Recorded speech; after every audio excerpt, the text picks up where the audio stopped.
is Hanim Jain. I'm the founder of Women in Fashion. Today we have a special guest, and that's Lydia Brearley. Lydia is going to talk to us about sustainability in fashion. It's actually one of topics that's very close to my heart and to us at Women in Fashion. Welcome, Lydia. Hi, nice to see you. Thanks for having me.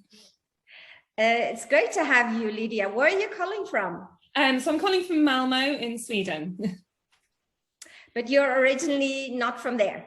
No, I'm from the UK. I'm from the UK. So we moved to Sweden December last year.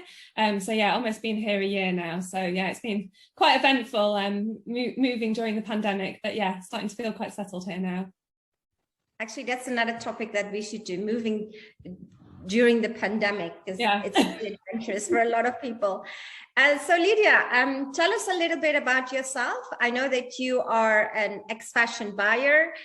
We used to work together at C&A, and now that you're a sustainability consultant. Yeah, so I actually was a fashion buyer for about 20 years, which I can't quite believe. But yeah, I worked for many companies over the years. So I worked for C&A, which is obviously where I know yourself and Tanya. I worked for George at Asda, which is part of the Walmart group, and for Debenhams. And for the last 8 years, I've been working for the British lifestyle retailer Joules. And my background is predominantly in children's wear, actually children's wear buying. So I worked my way up from being a fashion buyer up to head of buying and design. And during that time, I also lived in Shanghai, which I believe you also lived in Shanghai. Yes. Yeah. So not at the same time, right? Yeah. So I had a couple of years there, which was fantastic. So so lived in London, lived in Brussels, lived in Shanghai, and now we're obviously based in Sweden. So it's been quite a colourful career. Wonderful. And tell me, how did you end up in sustainability? I was trying to think about this actually, and think was there sort of a pivotal moment really about why I decided to sort of make that move. But I think it's when I was in Shanghai, I'd obviously been working with suppliers and manufacturers for years, but it wasn't until I was like really there sort of at source working with the manufacturers that I really started to sort of open my eyes to the industry really. And at that point there was a real focus on the Chinese government on factories and pollution, and they were sort of putting all these restrictions. What year was this? What year? It was, oh gosh, probably about 6 years ago, maybe 6 or 7 years ago. But there were all these restrictions on factories and their output because they were trying to stop the emissions. And obviously this, as a buyer, this was like affecting our production because they were slowing down production runs, and the factories were having to close earlier, and there were lots of restrictions. And basically when I first went to Shanghai, which I'm sure you'll remember, the skies were like really grey, and we used to have this like app on your phone about pollution and what the pollution rates were, and there were even some days when it was like, don't go outside, it's so bad. But basically by the end of sort of my time in Shanghai, the skies were sort of blue again, and I think at that point it just really started to make me think, you know, for the past 20 years I've been designing, developing, sourcing products, and as a buyer you're sort of on this treadmill of constantly creating more, selling more, making more money. It just really sort of got me thinking. So I came back to the UK. I carried on working, but I did a course with Cambridge University, so an online course in sustainability management. So I did that, and then I just gradually started to sort of carve out a new niche. But actually the background in fashion buying has been so incrementally important into sort of helping me on this new path. And let's open up the word sustainability a little bit, because a lot of people are using it in different ways and it has different meanings. So what does it mean for you? There's the word sustainability, there isn't sort of one definitive term to sort of describe it. So it can kind of mean different things to different people, but ultimately it's about living within the capabilities of the planet to meet our current needs without compromising the ability for future generations to meet their needs. So basically we need to not use everything up. And actually I love a TED Talk, if any of your viewers like watching TED Talks. And there's one which I really enjoyed watching, which I think sort of summarizes this quite well, and it's called The Earth is Full, and it basically just really helps define the issue that we've basically outgrown our planet. And if you look at the way that the population is growing and based on like current consumption levels, if we continue to grow like that, we just don't have the resources to support it. So there's a real shift now into, instead of take, make and waste, which is how we've been living for such a long time, about moving to this more circular economy, whereby products and materials are kept in circulation for as long as possible, and then instead of being discarded, they're either reused or they're regenerated into something that can be used again. And why is actually so much focus on sustainability in our industry, in the fashion industry? So there's actually some really sort of staggering facts about the industry, which when I first started looking into it, I was like, wow, gosh. So the fashion industry is the second most polluting industry in the world, behind oil. And it suggests that, estimates suggest that it contributes 10% of the world's total emissions, which is obviously phenomenal. And then if you look at the amount that's actually produced, so we produce, globally, we produce 13 million tons of textiles, and 95% of that ends up in landfill. So, you know, there's a huge kind of issue there. There's even stats saying, you know, there's enough clothes in the world to clothe the entire population for 20 years. So, you know, we've all just got so much stuff that's just sitting there not being used. Yeah, and then when you start to look at it in sort of more granular detail, and actually start looking at the processes behind making clothes, if you think of just a basic t-shirt, it takes over 2,500 litres of water to make one t-shirt, and that's how much one person would drink in like 3 years of their life. And it's even more for denim. So when you start to sort of scale that up, you know, it's absolutely phenomenal, really, and quite sort of frightening, the impact that it has. There's also, obviously, you'll know about all the controversy around sort of plastics and plastic pollution. You know, there's estimates say there's going to be more plastic in the sea than fish, and it's obviously damaging in all our marine life. So there's loads of initiatives around sort of plastics and regeneration there. You know, there's lots of fibres that are used in the textile industry, like polyester, that aren't natural, so they don't break down in the natural environment. So yeah, so there's, you know, huge challenges across so many product categories that needs to be focused on. I was always wondering, I mean, obviously being in the industry like yourself for such a long time, I was always, you know, asking myself those questions for many years, but then I'm also thinking and actually blaming myself too, why haven't we done anything to it for such a long time and let this, you know, build up to such a really a worldwide problem. So why do you think that brands and retailers actually have a challenge at the moment? Why are they struggling? So yeah, absolutely agree with you, Hanim. You know, as I said earlier, you know, I've been sort of almost contributing to this for the last sort of 20 years, and I don't think people sort of had the awareness that they have now. But now, trying to kind of reverse the clock, it's such a challenge.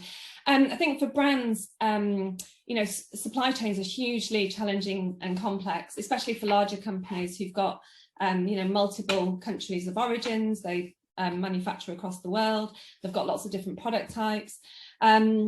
But if you look at the supply chains, from, you know, what materials are used, what are the processes that are used for manufacturing, how much energy is used, what dye stuffs are used, and what happens to those dye stuffs. Thinking about the people in the supply chain, thinking about packaging, which is, you know, vital to protect your products through the journey of their life cycle, but ultimately it's just kind of thrown away. And then, you know, it goes to the customer. They wear it a few times and then they bin it. So, you know, for brands to kind of look at the whole life cycle of their business and their products, it's kind of quite overwhelming. And it's like, well, how do I even start to sort of look at this and try and sort of fix the problem. So that's why we're sort of working with brands and really sort of helping them understand, where their biggest impact is and how do they sort of build a roadmap. Because no brand. How do you work with those brands? What is your approach? So what I do is I work with brands to really sort of understand what their brand message is, what their business model is, what their ambitions are in terms of sustainability, and sort of how committed they are to that, and then really understand sort of what the biggest impact is in their supply chain. And then, as I say, we break that down and we start to look at a roadmap of, okay, where should we start? If you look at products, like 80% of a product's impact is determined at the design stage. So you almost need to think about the end of life at the beginning of life. So we might focus on materials, or we might focus on packaging, or we might look at supply chain and look at transparency and traceability. There's a whole sort of different area, but focus on the biggest impact first, and then look at the other areas of the business and how we can sort of layer that on. And what's really crucial is then how that's kind of embedded into the business. So how that's part of the business proposition and part of the sort of company values, and how it's communicated both internally, so it's kind of the heart of the business, but also how it's communicated to customers, and that it's like really authentic as well. Exactly, and the customers are key here, right? Customers like you and me. So any customer or consumer that is buying the product. So I always think that the customer has really the power here. What do you think that customers or consumers can do to change or to improve sustainability? One really important thing to know in all of this is about the kind of emerging generation. So our children and our children's children, and they're sort of really shaping a lot of this change, actually, because how they think and how they shop is very different to maybe how we have historically shopped. They want to shop with like purpose-driven brands. They're much more open to shopping sort of secondhand, sort of secondhand as first choice almost, which is quite a big shift. But it's sometimes that necessarily isn't a brand's core customer base, so they sort of park it a bit. But actually, if you think of surviving in the long term, you can't afford to like miss this emerging customer and how they're changing. So anyway, to just go back to your question, so I think there's probably 5 key things that as a customer you can do. So one would be to really cherish what you own, so really kind of take care of what you already have, and to buy less but better. So think about those kind of core pieces in your wardrobe that are your kind of real go-to pieces, and you don't need to spend a lot of money on them, but maybe just invest in them so that they'll stand the test of time. And then thinking about shopping secondhand and pre-loved, and I think the whole like internet has really opened up the opportunity here to almost find and source great products. There's almost the kind of thrill of the find when you're shopping online for secondhand, but it's been made sort of much easier by the internet, I think, and you can get some really great secondhand products that are in fantastic condition, and not just shopping online for secondhand, but also selling online and having a clear out and actually making a bit of extra money by doing that. And there's so many platforms that present the opportunity to do that. And then also there's renting, which is a big thing in the industry at the moment. So people would maybe rent for like a wedding dress or a special occasion or something like that, but now there's lots of children's wear brands who are really exploring rental. The kids are growing so quickly, and they don't wear things out at all. So I know Arquette, part of the H&M group, they're exploring that at the moment. That's something really interesting to have a think about. And again, this whole kind of emerging consumer is much more about experience over ownership. So they just kind of, want it when they need it, but then they give it back. So it's, quite a different way. And then finally, get creative. So thinking about repairing or upcycling clothes if they've maybe slightly damaged or they've got some kind of imperfection. And almost that's becoming like a huge trend in itself now. And people don't want to have the same jacket from Zara that someone else has got, but, you know, they want something that's a little bit more unique and it kind of tells a story. And there's a whole industry now about kind of aftercare of products, which is emerging, you know, trying to really kind of promote looking after things and making them last longer. Like the sneakers. Yeah, absolutely. There's a lot of new developments going on. And I think, as you mentioned earlier on, some of them actually been accelerated because of the pandemic. One last question. I mean, we can talk about this for hours. And I said, it's really, really a very important topic, I think, for our industry, not just for the industry, but as a consumer as well. For, as you said, it's impacting the whole world. But not just talking about, but actually taking actions. So in this sustainability era or sustainability topic, who do you think is actually the decision maker? Is it the companies? Are the companies driving this, or is it the consumer? Yeah, that's a really good question, actually. I think it's both. I mean, your consumer is, if you are not engaged with your consumer, then, you know, you don't have a business. So it's absolutely imperative to really understand where the customer is at on this journey. You know, you've got, I think the pandemic has really amplified the awareness of sustainability in the fashion industry and sort of the environmental impact. But I think you need to understand where your customer is on that journey. You know, people are saying now they're much more open to maybe buying secondhand, but and maybe not having fast fashion in their wardrobes as much. But you've almost got to play a part in that, in taking them on that journey. And I think it's about engaging with your customer and really, you know, being authentic in terms of, we haven't got all the answers. We're on this journey too, but, you know, we want to understand what you want from us and, you know, take them on that journey with you.